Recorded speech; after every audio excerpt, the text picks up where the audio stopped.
मेंढक जब भी किसी के घर में जाता, लोग उसे पिछली टांग से पकड़कर घर से बाहर फेंक देते हैं। इसी वजह से परेशान मेंढक एक घर के आंगन में बने छोटे से मंदिर के सामने पहुंचकर शिकायत करता है।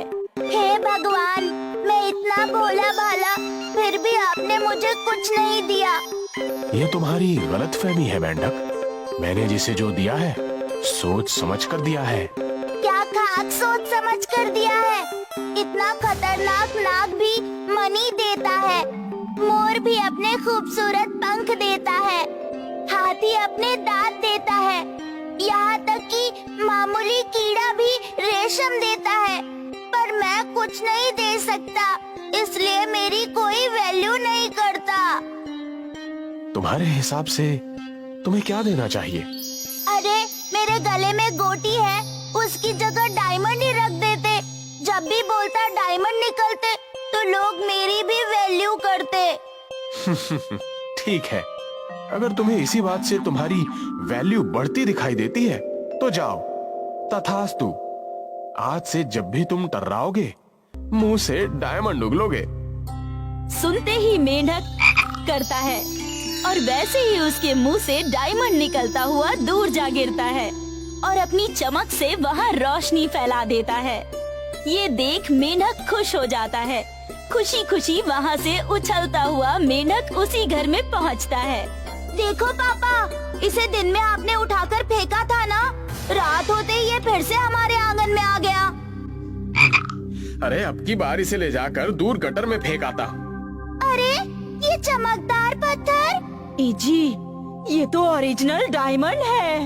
अरे हाँ, काश ऐसे ही 10-12 डायमंड हो जाए तो मैं भी डायमंड का नेकलेस बनवा लूं। सुनते ही मेंढक बार बार करता है और उसके मुंह से डायमंड ही डायमंड निकलते जाते हैं। सभी चौंक जाते हैं। बीवी सारे डायमंड उठाकर गिनती है और खुशी से कहती है, वाह, ये तो पूरे 12 डायमंड हो गए जी। मैं तो डायमंड का नेकलेस बनवाऊंगी। ए जी, इस मेंढक को आप फेंकिए मत, यही रहने दीजिए।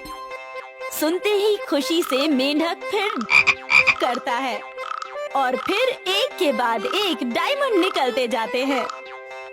अरे मम्मी, ये मेंढक तो जितनी बार बोलता है उतनी बार डायमंड उगलता है। मम्मी, हमें पैसे दो, हमारे कंचे खत्म हो गए हैं, खरीदना है। सुनते ही मेंढक करता है और उसके मुंह से डायमंड पे डायमंड निकलते हैं। गोल गोल डायमंड देखकर बच्चा कहता है, अरे वाह मम्मी, ये डायमंड तो हमारे कंचे की जगह काम कर सकते हैं, देखो। कहता हुआ एक डायमंड कंचे की तरह दूसरे डायमंड को मारता है। ये देखकर माँ कहती है, हाँ जी, इसे घर के अंदर ले चलो। आज से ये हमारे घर में मेरे साथ मेरे बच्चों की तरह रहेगा। कहती हुई उसे गोद में उठाकर बच्चे की तरह प्यार करने लगती है। मेंढक और भी खुश हो जाता है। घर में लाकर सभी मेंढक का बहुत अच्छी तरह ख्याल रखते हैं। अब मेंढक डायमंड उगलता जाता है और वो लोग डायमंड बेच बेच कर अमीर बनते जाते हैं। एक दिन उनका पिकनिक पर जाने का प्लान बनता है। मम्मी पापा, मेरे सारे पैसे वाले दोस्त वेकेशन पर जाते हैं। हाँ, अब तो हम भी पैसे वाले हो गए हैं। चलो ना, ओवरफ्लो झील के किनारे पिकनिक मनाने चलते हैं। हाँ, क्यों नहीं। चलो, अपने साथ मेंढक को भी पिकनिक पर ले चलते हैं। अगर पैसे कम पड़ गए तो इसकी ड्राउ हमें बचा लेगी। ये! वो मेंढक को भी एक छोटे से बास्केट में बिठाकर झील के किनारे पिकनिक पर ले जाते हैं, जहाँ मेंढक भी बच्चों के साथ उछल कूद करता पिकनिक मनाता है। अंधेरा होते ही फैमिली खाने को बैठती है।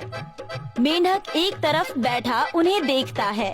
तभी अचानक झील में से एक भयानक नाग बाहर आता है। मेंढक को देखकर उसके मुंह में पानी आ जाता है।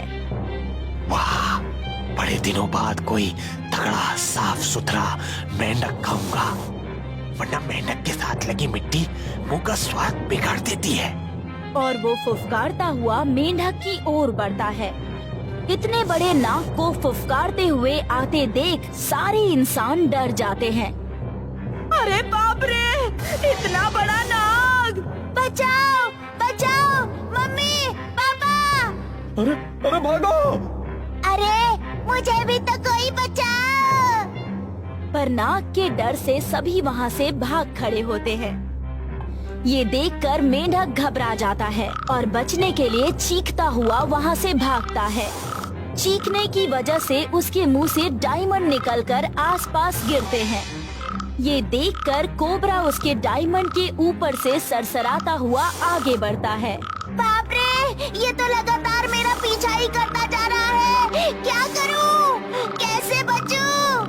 चीखता, डायमंड उगलता, उछलता हुआ मेंढक आगे आगे और नाग पीछे पीछे आता है।